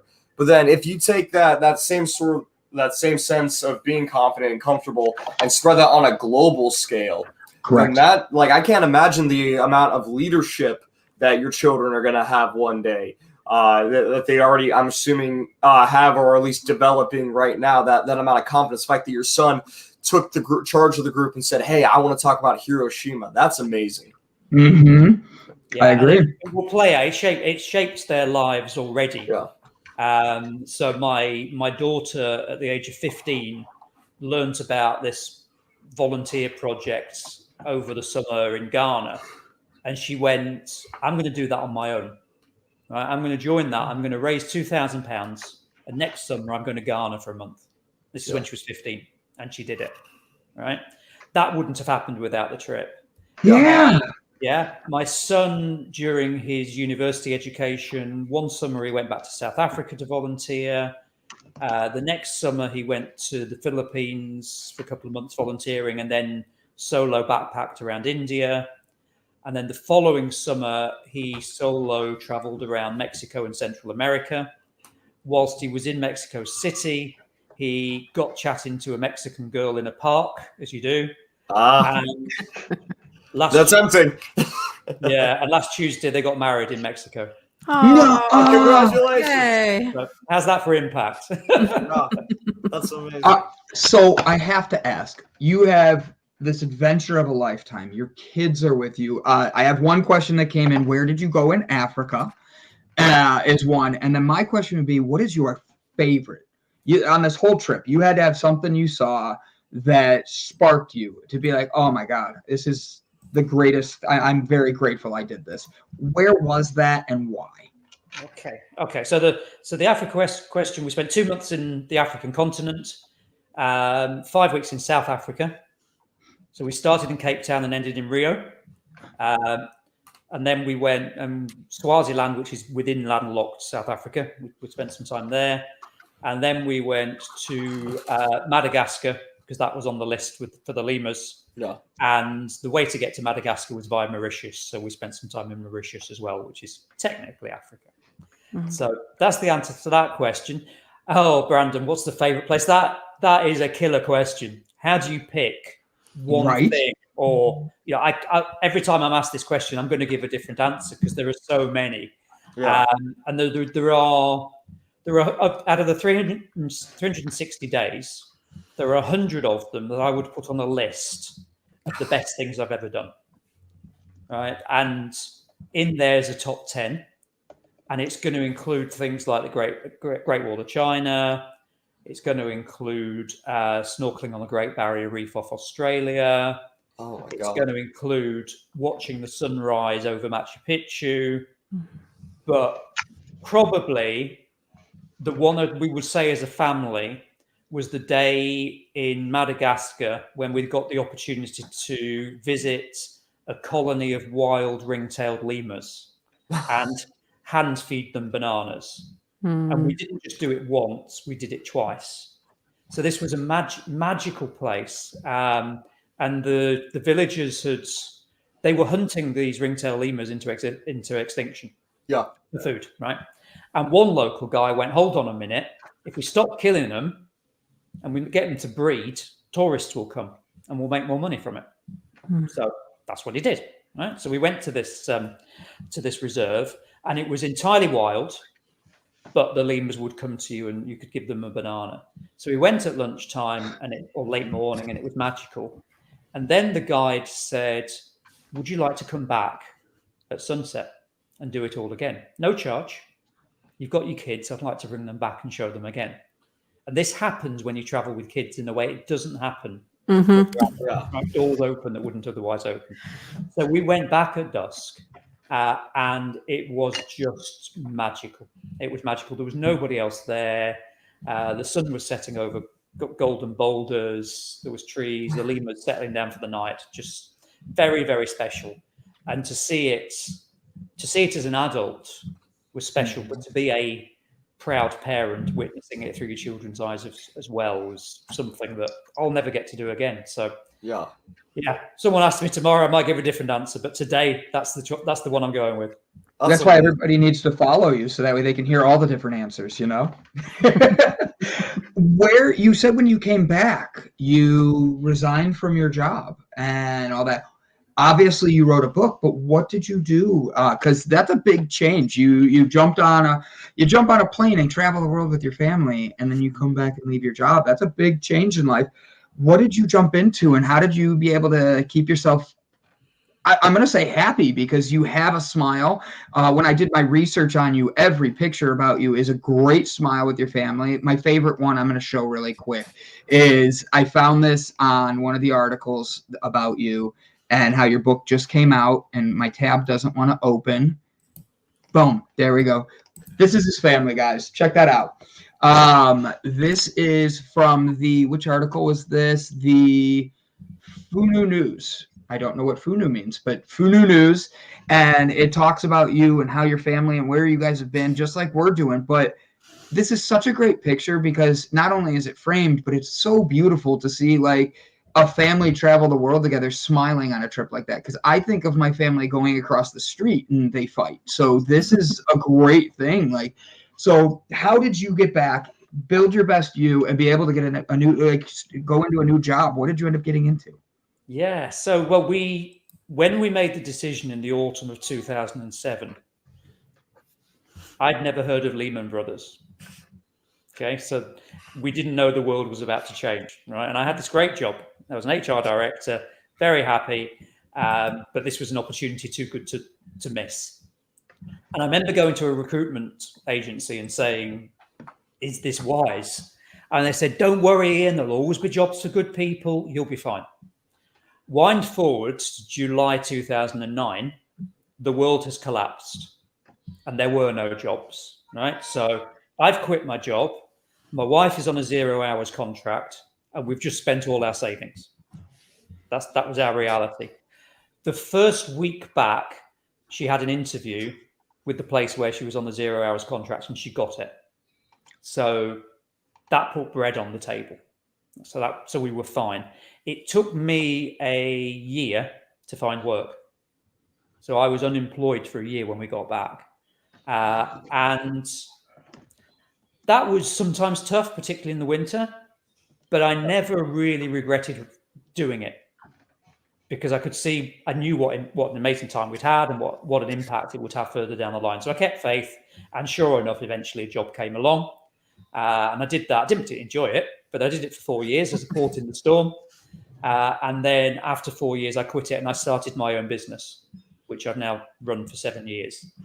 And I know that would not have happened if we'd not done the trip. My attitude to risk and to life had changed fundamentally. And I wanted to create a business that I would enjoy, but also ultimately would free me up to get off and travel again by building a team and a business that would run without me, which is by and large where we are now. So yeah, it was challenging. I always say, if I'd have known that there was about to be a global financial crash, we might not have done the trip. So I'm so glad I didn't know. So glad. Wow. I have to be honest. That's inspiring because it's like you took a very big leap and you jump out of a plane with a parachute and 2 kids and a wife. And then you come back and just being honest, the humbleness behind you for saying, okay, I don't have a job right now, and your wife and you guys loved each other through that. Then you start your company. I want to say blessed, whether that's what people want to say or not there, but for real, that's a really amazing story about following your dreams and doing something outside of the box. And I love how you took such a unique thing and you made it all about your family. You made it all about building the best for each other. And I loved it. Your book, tell me a little bit about your book. Are we there yet? I shared it for the Amazon link so everybody can click it. Tell me about it. Are we there yet? Did your kids complain in the plights and all that, and that's why you named it that? How did you come up with this? So it was never going to be the title. Someone suggested it, and I immediately went, of course that's what it's called. Of course it's called Are We There Yet? And now it's like it's always been called that. So the book was released on the 5th of March. So it's brand new. People are loving it, which is amazing. They feel like they're on the journey with us. So people keep saying, "Oh, we've just got to Australia," or "I'm in Peru with you," and that's lovely to hear. I just got a message from my mum, who's been reading it to my dad, who's nearly 90. So she's been reading it out loud to him, and she said, "This was this afternoon." She said, "We've nearly finished, and Dad doesn't want it to end." Oh, isn't that lovely? But people have said that we're sorry when we got to the end. We wanted to keep going. We wanted more. Yeah. So that's nice. So I had an attempt at writing it 3 years ago. And someone said to me that the way you write a book, a memoir, is you find a journalism undergrad, you tell them their story, and they ghostwrite it for you. All right, I thought, okay, fine. I didn't know that. If that's what you do, that's what you do. So I found such a person who was working for one of my clients in their cafe. And we had a go at it and it didn't work. Yeah. It wasn't my voice, it wasn't working for me. So I paid her some money and we parted company on good terms. Always leave well in life, always leave well. Yes. And then middle of last year, there's a guy I know who's a business guy. He's an international best-selling author. And he ran a masterclass called Write to That Book. And I looked at it and I went, not a chance, too busy. So my business was really busy last year because of all this, HR and health and safety kind of on trend. So I passed on it, but then I saw how much the people that were doing it were enjoying it and getting from it, and started to see some of the books come out. So he ran it again, and he ran a 6-day pop-up group at the end of October. And at the end of those 6 days, I had the title, the subtitle, the cover image, the blurb on the back, and I'd written 1,000 words. And I went, right, I'm doing this. Still haven't got time, but I'm doing this. And I wrote the first draft in 80 days, 80 days, which is bang on appropriate for a book about going around the world. And I just loved it. It was a joy going. I went back around the world with my kids, and all these memories came back to me, but I understood them much better and more clearly because of the perspective of time. So yeah, then lots of editing, and boom, the book is out, and it's like it's always existed, even though it's only a month old. How long after you got back did you get the itch to travel again? And you guys can ask questions. I'm just over here. I know you keep jumping in as soon as he gets the minute I'm writing questions. As soon as he stops talking, I have like 3 questions. As soon as he stops talking, I'm like, all right, next question. I'm like, what the? Fine. Good. All right, I'll be quiet. I'll mute me. I'll ask this. That's your last question, Brendan. I'll put him in the corner. He's done. Yeah, no, it's a good question. So initially, well, we hadn't got any money. And obviously my wife was working again. So it kind of answered itself. Yeah. We met some other traveling families. So rather than us going to the world started to come to us. So family from LA who were traveling. So we met up with them. Another family from DC. We got to know them. And in time, we went to their houses, but not initially. But we also joined an organization called Couch Surfing. And we started to host traveling families in our home. And then bit by bit, we got out a bit more. But to be honest, during the teenage years, the holidays were a bit more traditional. Yeah. Because the kids were they were the teenagers that I predicted. That happens. Yeah. And, and you get back and you think, well, how much did that cost me? Just to be stressed and miserable. So, yeah, it was a bit more normal. Yeah. But then, obviously, they've started to do their own travel, and that's created the space for my wife and I to be able to do our travel as well. So we've started to be able to do things a little bit more backpackery, go to Vietnam and Cuba and all these sorts of amazing places. So yeah, Absolutely. We're back traveling again. I'm so the way that I am, I already know that this would be kind of dangerous for me to get if I were to travel for a year around the world like that, I would start getting thoughts like, oh, you know what? If I can start getting crafty and think of ways to make money, this can just be my life now. I can just go around gambling and fixing things and doing odd jobs and just live around the world. Did that ever pop into your head? Or you're like, you know what? Forget the office job. I'm going to quit it anyway. We're just going to live everywhere now. We're going to be nomads. Yes. Yeah. Yes. It didn't happen then, but yes, absolutely. 2 things. I thought, I've been doing HR for 20 years. It was an accident. This happened to be my career. So I'm going to be sat on a tropical beach somewhere at some point in this year away, and I'm going to go, that's what I'm going to do. Yeah. And unfortunately, the aha moment was I really enjoy what I do. I'm reasonably good at it, and I get a buzz from helping people and solving problems. So the other question was, would I do it in a different country? And we didn't quite find that place. So we came back, a normal life took over. Now it's much easier, of course, to be that nomad, particularly a digital nomad. Yes. And my plan moving forwards, once the world opens up again, is absolutely to work from anywhere. Mm-hmm. Last year, even in the midst of COVID, my wife and I were away for 8 weeks. Yeah. And I worked from Estonia and I worked from Spain and just wherever we needed to, really. So yeah, that will happen again. I know you were talking about people's response to your book and saying they didn't want it to end. And I know for me, when I think about different times that I've traveled to different places and had these really incredible experiences, it is hard to come back to at times real life after that and going, well, what do I do now? Because nothing compares to what I just did. Is there any way that you have, or things that you've done in your everyday life to try to enjoy the everyday life as much as feeding lemurs under the sunset kind of thing? Or do you keep them very separate, like nothing could compare to that, so I'm going to leave it in its own space and time? I wouldn't say I'm the world's best at it. I'm a bit of a restless soul. One of the best bits of advice I ever got was the first thing you should do when you get back from holiday is book the next one. I stuck to that for years and I know everybody can't do that, so I understand that, but unfortunately we can. So there is a dip. There definitely I get post-holiday blues, and it's partly nobody understands what you've just done. And that was certainly the case when we got back from a year. People just didn't get it. They didn't even want to talk about it. They'd say, "How was your holiday?" And you'd scream at them and say, "It wasn't a holiday." So there's that.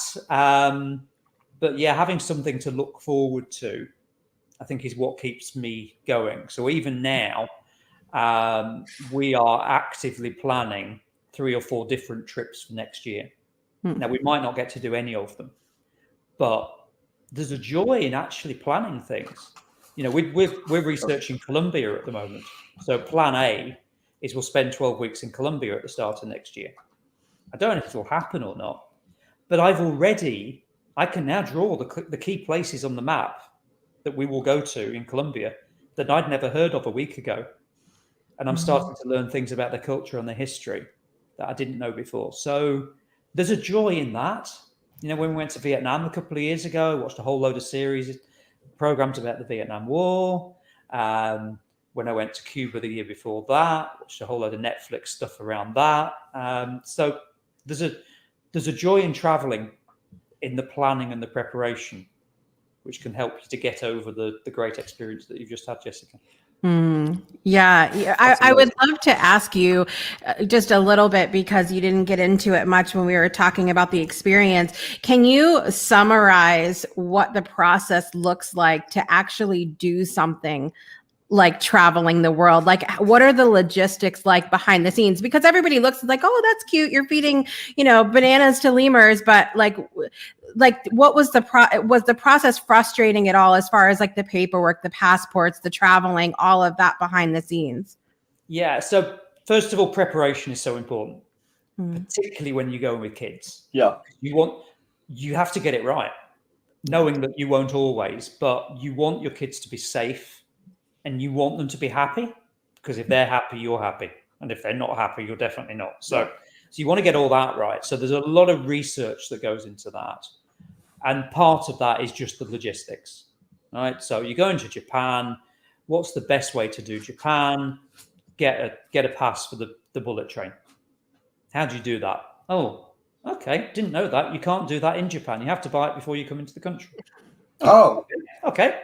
Found that out. Now I need to do something. Right? And that just comes from many hours online, just going into blogs and chat forums and just finding these things out. Same with going from Hong Kong into China.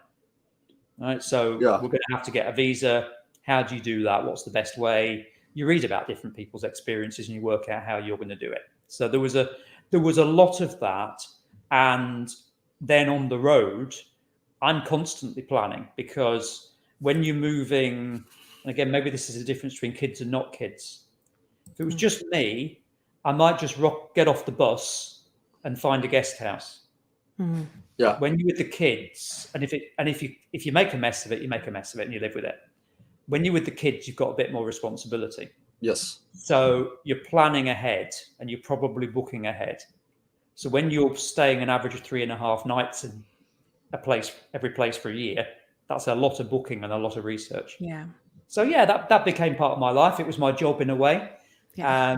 But it's fine. I really, I enjoyed it, and I enjoyed. You should have done Google reviews on all these places. You really could have gotten your score up. Oh yeah, absolutely. You could spend a lot of time doing that. But, fascinating. All the places we never went to, but I learnt about just by doing the research. And then they fell off the plan, but I still know about them. I want to know what some of the food was like. I took a trip to Belize a few years ago, and one of the most memorable things about it was just the food that I ate there and the different delicacies. So what are some of the more, I guess, taboo or strange things that you were exposed to eating wise traveling the world?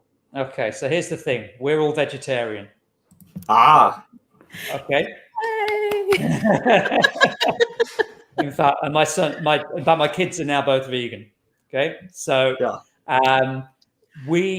when we were walking with the Thai Hill tribe along a sandy riverbank, and they put their hand into the sand and pulled out a frog and put it in their pocket for their evening tea, we didn't have to worry about eating it. Right? Yeah.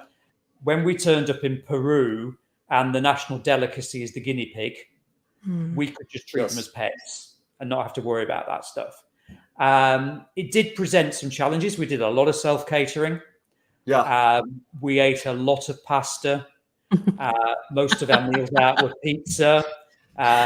Sometimes it looked like pizza, sometimes it didn't. Sometimes it tasted like pizza, sometimes it didn't. Kids like pizza, so. But yeah, we avoided the cockroaches and the scorpions and the genitalia of various animals. Thank goodness. There we are. I ate them. I ate termites when I was in Belize. They had huge termite mounds everywhere, and I would just put my finger on the mound, and they would crawl on and just eat them up. They're the highest source of protein. And they taste like carrots, and they don't bite you. Yeah, they taste exactly like carrots. So you could just close your eyes and pretend you're still being a vegetarian while you're eating these little bugs. But just like that, Brandon, just one finger on the mound, and they don't bite or anything when you're chewing them. They're not like big enough to do that. Oh my God. Yeah, that was a fun experience. Yeah, I mean, it would be I mean, we're vegetarian for a reason, and we'll stay vegetarian. There is the consequence of that is you do miss out on some cultural aspects of travel, because food is so central to culture, obviously. So it's not a regret, but it's something we probably didn't see to the same extent that you might do, Gavin. Yeah. Absolutely. It's a great conversation to have about how much food ties into culture. It's something that as a vegan, I talk to people about all the time. You know, when we first became vegan and my whole family's Italian, I was like, how am I going to have a cannoli? Like, you know, and you just don't know. You don't realize that there are changes you can make, but it is so tied to who we are as people, as different cultures. And it's very interesting to do that, to even just see it, just to be able to have that experience, to see how other people live and what they hold sacred in their tradition. Yeah. Well, even though like Belize is a third world country, the majority of it has its tourist parts, but a lot of the parts that I was in were not that. And even though they do not have a lot of money, they don't have extravagant homes and things like that, unless you're one of the people who moved to the country and bought that. The natives, they don't have these huge extravagant homes or cars. They take a lot of pride in their food and the way that they cook and the way they prepare it. They put a lot of love and time into it. It's very, very, very sacred to them. You know, that goes for a lot of cultures. In Mexico, another country is not extremely wealthy, but they take a lot of pride in their food and their big family cookings and outings. Yeah, we had to be sensitive to that at times. We had to understand that we might cause offense from our beliefs. You know, when the first holiday that my wife and I ever took, which was when we realized that we were right for each other, was we went, and I talk about this in the book actually. So we went on, we'd been going out for about a year, and we went on holiday to Tunisia, and it was a package holiday in a compound type place. And we just booked as many trips as we could, 3 nights in the Atlas Mountains, etc. We just couldn't stand being cooped up, and we wanted to get out and explore. And we stayed one night in a cave hotel, so hole in the ground. In the area where it was one of the Star Wars scenes. So it's kind of that lunar landscape. and of course, the goats are all tied up, but they're a bit tied up because they're going to be part of your evening meal. Yeah. And obviously, we explained we don't eat meat. And our meal was a plate with a dollop of couscous with a slab of butter on top. That was our evening meal. But when the old guy in his traditional clothes came through, he literally slammed it on the table in front of us, and he went, "Vegetarian," and stormed off. Yeah. And I knew we had offended him. It was not part of their culture. Now, fortunately, if I were traveling now, in a food sense as a vegetarian or a vegan is easier than it was Right. 2008-9. Yeah. Right? I mean, we've not been to the States as a family for 5 years, and I suspect even in that time in the States it's going to be easier than it was then, just as it is in the UK. Right. It's the whole plant-based. It was almost taboo back then, wasn't it? Yeah. To be, Yeah, when we came to States in 2011, for example, in terms of child-friendly food, the kids lived off mozzarella sticks. Are we not supposed to live off mozzarella sticks? Asking for a friend. Yeah, asking for my friend. Well, I know from like a chef's or like a cook's perspective, it is very frustrating or discouraging when you can't use everything in the kitchen that you're used to using, and then. And no offense, when it's something that is a choice, unless you physically cannot digest meat, I can understand how some people would be like, "Oh, all right then, fine," and take offense to that restriction when it's not like a dietary, like an allergy kind of thing. So. I think that's different on the. I love you, Gavin, but I always like to take the opposite side of you. Yeah, so yeah. I'm going to. But it's one of these where I think it's a little different because he's traveling, and in the culture they're in, it's that they were making a delicacy, and that's why he was like, "Oh, you're vegetarian." Where you are cooking at an Olive Garden, and somebody that says they're gluten free, you're I'm like, not saying "Oh, you son of a bitch! You're not gluten free. You can I'm eat not the saying bread." for me specifically. I'm saying like actual like cooks or chefs from around the world. That's what I was saying. I'm sorry, my It's misinterpretation. a good opportunity, no matter where you're at, to have conversation and to learn about other cultures. And no matter what you do or where you're at in the world, and I'm sure you experience this in your travels, that you're not always going to make everybody happy, and you just take it as an opportunity to learn, right, and to go home with new knowledge. Yeah, completely. And we had a saying, which is, "What's the worst that can happen?" So when I said to my wife, "Shall we do this?" She said, "What's the worst that can happen? We have to downsize the house and move." And we went, "All right, let's do it." Right? When I decided to start my business, I said, "What's the worst that can happen? The business fails and I have to get another job." So with travel, things go wrong. Yeah. Of course, just like with life, things go wrong. But if you go, well, as long as nobody dies, it's all right, because something good will come out of it. Mm-hmm. And I'm in danger of being the philosophical old man now, but what I found through life is every time something goes wrong, something better happens as a consequence of it. Yeah. You don't feel it in that moment, but you look back and go, if that hadn't happened, this wouldn't have resulted. So thank goodness it did. Yes, the unanswered prayers. That song Garth Brooks said so beautifully, and sometimes we don't see in the moment how things are going to work out, but then upon reflection and later on we say, "Oh, well, I'm sure glad that didn't happen." Right. So now I'm curious, what are some of the things that did go wrong? So I'll not give you too many spoilers. If they are, I've tried with the book to be completely open. Gotcha. So when I wrote the blogs at the time, they were quite guarded because we got family at home worrying about us. Whereas now we've survived, so I tell the whole truth. And there were I've got a list on my phone of about 30 disasters, things that went wrong, but nobody died, so it was all okay. But many of them were things that some of them could have happened anywhere. A bike accident, a near drowning incident. These things can happen with kids at home or on holiday. Yeah. There were disasters that weren't really disasters, but we thought they were. So there's the time that we thought we were being kidnapped by the Chinese mafia. We weren't, but we thought we were. Just thinking you were is enough to scare the daylights out of you. Yeah. I'm sure. Yeah. There were accidents, there was illness, there was injury, but as I say, we survived, and I'd rather that.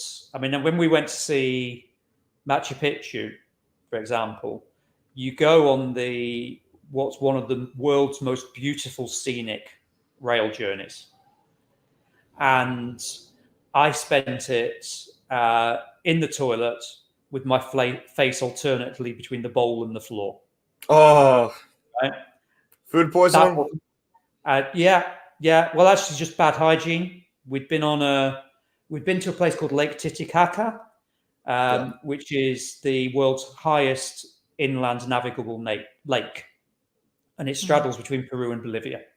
Yeah. And it's about a 10-hour bus journey from Cusco, which is in Peru, where we based ourselves. And on the way back, the bus station where you buy your ticket is quite chaotic. And instead of getting us on a tourist bus, I'd got us on a local bus. Now, a local long-distance bus, but a local bus. And there was a toilet cubicle, but it was a hole in the ground and an open porthole window. Yes. So I'm sorry, this is probably too much information, but I'll keep going. No, go. You're good. You're here for it. So I'm stood up doing my toilet business as the bus starts to slow down, and it's Saturday and it's market day, and it's mid-morning, and the bus pulls into the middle of the market as I'm stood there doing my toilet, clearly visible through the porthole window. So I think at that moment I might have panicked and let my hand hygiene slip a little bit. Yeah. The next day I was very, very ill. Very ill. But if you look at at midnight, I thought there's no way am I going to be on that bus at 5:30 in the morning to go and see the dawn rise over Machu Picchu. But someone was looking out for me, and by 1 o'clock I thought, actually I feel a bit better now. Good. And 4 hours later I'm on that bus, and it was again one of those magical mornings. And if you look at the photos, I don't look like I'd been throwing my guts up for a day and a half. But it's travel. And one of the beauties of slower travel is you can build some time in for that sort of thing. Yeah, because it will happen.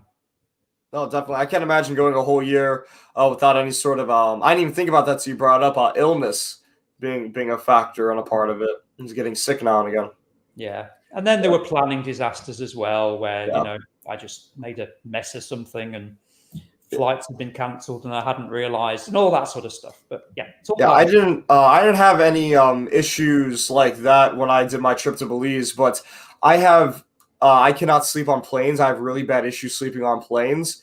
My limbs will go numb no matter what position I'm in. I could sleep in school all the time just fine. When I was in class at the desk, I could sleep just fine. But on a plane, my legs and my arms go numb.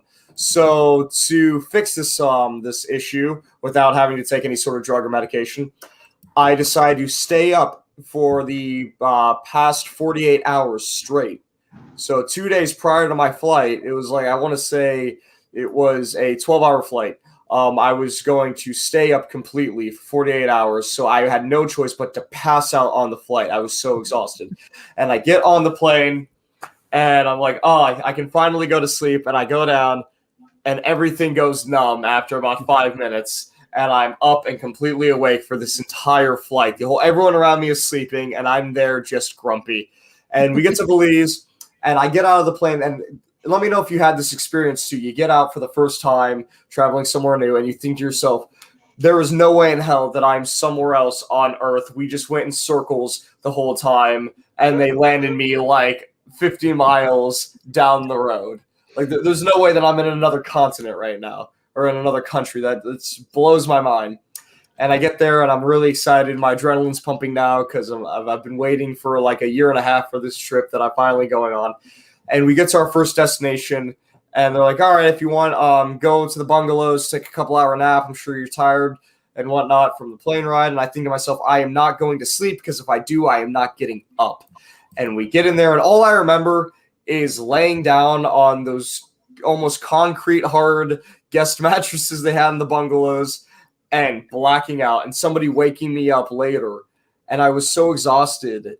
And because I went into like that sleep mode, I started to hallucinate while we're doing this nature walk, and everyone's looking at me, and I'm just like forcing my eyes open just trying to take in this information about the plants around me. I know the human body was capable of doing this in extreme exhaustion. I'm just picturing Gavin being the guy that some random guy walks up to and it's like, hey, wake up, buddy, come with us. And Gavin's like, okay. And they're like putting him on the back of a bus somewhere. He doesn't know where he's ending up. They could have taken me anywhere and I wouldn't have known. I was rooting for that in the story. It didn't happen. You ended up being safe. Jeez, way to make us wait. At least Ian got taken. With, classmates and whatnot. So thankfully, I was. Thankfully, I wanted a story like Ian's. You had the Chinese mob coming after you, taking you around places. You know, right? So we're nearing the end. Excuse me. Now I cough. We're nearing the end of the show. I saw a couple questions I wanted to be able to get in here really quick. And then we'll do our positive affirmation of the day. I put your link in there and I'll share it again before we leave. And before anybody else has the chance, I've already went and bought your book off Amazon. So I'm excited to read it. It should be here Saturday the 10th. Stuart asks, what is a place on your bucket list that you have not visited yet? So there are so many. Somebody told me yesterday about an app called Bean, B-E-E-N. I don't know if you've heard of it. And it lists, there's two lists. There's all the countries in the world, and then there's the states in the US. And you just tick off the ones you've been to, and it tells you what percentage you've been to for each continent and for the states. So I've been to 25% of the world. So that means there's 75% left. Now, I'll not do 75%. There's plenty that's not safe for sure, and other places I don't fancy. The North Korea doesn't sound fun to you. No, I think it'd be quite interesting, actually. I think that'd be quite interesting. And, you know, there's plenty of places that when I was growing up, you couldn't go to, that now you can. And we went to on our travels, South Africa, Vietnam, Cuba, lots of places. So places we can't go to the moment, we might be able to go later on in life. But right now, the next two places we want to go to are Colombia, and we want to do 3 different US road trips. Nice. Okay, so there are 3 road trips that I'm really, really keen to do. But I just need to create the time and space to do that. So, yeah, and then there's lots of other exotic places. Well, there's places if we went to I want to go back to. Yeah. I want to see what they look like after dark because we're kids. So it's quite nice to see what the nightlife's like. Probably too old now, but see what the nightlife's like. And also just see how they've changed. And places like Madagascar, it's massive. I mean, it's one of the largest islands in the world. So we went to a few bits, but there's a heck of a lot we didn't see. So I'd like to go back and explore that. So, yeah, there's lots of places on the bucket list, Stuart, for sure. I love it. I love it. Where would you? There it is. I was like, I saw another one. Did you learn any Afrikaans while in South Africa? And if I said that wrong, Afrikaans. Afrikaans. Okay, not Afrikaans. No. I did hooked on phonics. It did not work for me there. Apparently. The answer's no. I mean, South Africa is a country. I forget how many official languages it's got.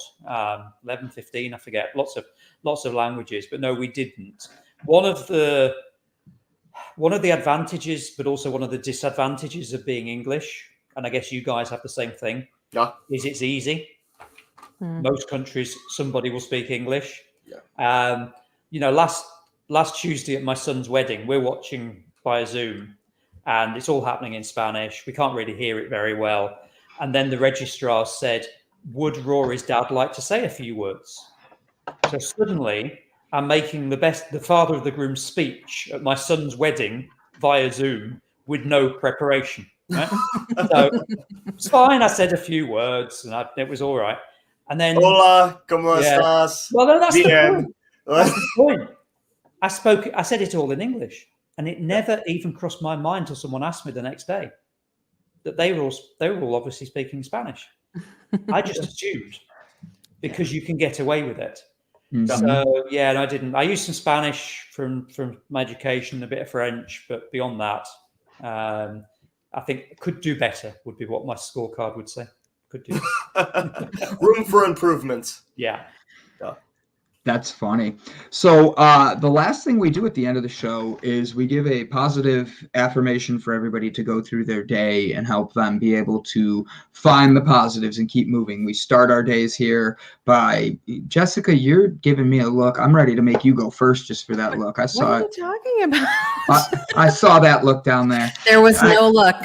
It was imagined in Brandon land. Oh, I'm always there. So, but you will go last. That way you could see how we do it. But we are excited. We are grateful you were here today. I've already got your book ordered. I'm so excited to read it. Jessica, do you want to be the first one to take us out with positive news today? Sure. I would add, what a beautiful conversation and story we had the opportunity to listen to today. And I think the biggest thing that I would take from it and what I really try to apply to my own life is that every situation, place, person you meet is an opportunity to learn something new. And we can go into that with an open mind and an open heart and understand that we don't always all have to be the same, that we can appreciate each other's experiences and, just be open to learn. Mm-hmm. I love it. Mr. Gavin Kerr. What I'd like to emphasize on this, which has been the entire theme of today's episode, is to travel. Get out there. And I understand that money can definitely be an issue. Time can always be an issue. You don't have to travel the world if you do not want to or don't have the resources for it, as nice as that would be. Go to a city that you've never been to. Travel, be a tourist in your own local town. I know Brandon has been able to show me a dozen or so different restaurants that I never knew existed right here in Cleveland. I've lived here for a bit over a decade now and had no idea of these amazing spots that I've been able to find through him and through other friends as well. So be a tourist in your own town. Go to another city like that you've never been to. Just get out there in the world, because there's so many amazing things that you can learn, so many different experiences, and so many people that you can meet. The more you open yourself up, the more the world will give back to you. Love it. Nice job, buddy. Nice job. So my turn. That door just closed behind me without me doing anything. That was a little freaky. Because all the ghosts in my parents' house are amazing today. But I'd like to just say, piggybacking off of what Gavin and Jessica were saying, just get out there, go do something different, because if you're not able to go see how the rest of the world lives, you're just going to stay in a bubble. And if you stay in a bubble, you never get to see what true happiness might be out there for you. Because happiness is not just it's home, but it's also being able to see the way the rest of the world works. It's adapting to others. It's showing love. It's showing appreciation. Be able to go out there and really influence the world by experiencing it. Mr. Ian, you are up, my friend. Yeah. Oh gosh, so many things I could say. First of all, I've loved this. This has been a joy to do, and delighted you bought the book, Brandon. But the real joy for me is in having these conversations and sharing experience, and hopefully inspiring some people along the way. I think you take yourself with you. So whether you're at home and your ordinary life, or you're dreaming of travel, or you're doing travel, it's still you, and you have the opportunity in whatever part of your life to be the best version of you and inspire other people. And just roll the dice once in a while and just see what's going to happen, because it's a magical, wonderful world, and most people are good people out there, and they want to help you. And from that and those conversations, things just happen, as we found out. I love it. Super excited to read your book. Super excited to be able to have had you on today. This was absolutely wonderful. You brought such great energy. Mandy, I actually am going to pack Gavin in a suitcase so he can go with you everywhere. And from there, guys, I want to thank you for joining us. Ian, please go buy his book. Please go, if you have a Kindle Upward account, I forget what they called it. It had a special name, Kindle account. You can actually download it, I saw, so that way you can have it right on your Kindle. Do yourself a favor, guys. Be able to break out and find your best use today. It's hump day, whatever you want to call it, middle of the week. We're getting through it. Whether you need hemp or hump, all I want you to do is be able to love yourself. What, Jessica and Gavin? Be able to love yourself, spread love, spread positivity, spread joy. Guys, each one teach one. We love you guys for everything you do. Thank you. Take care.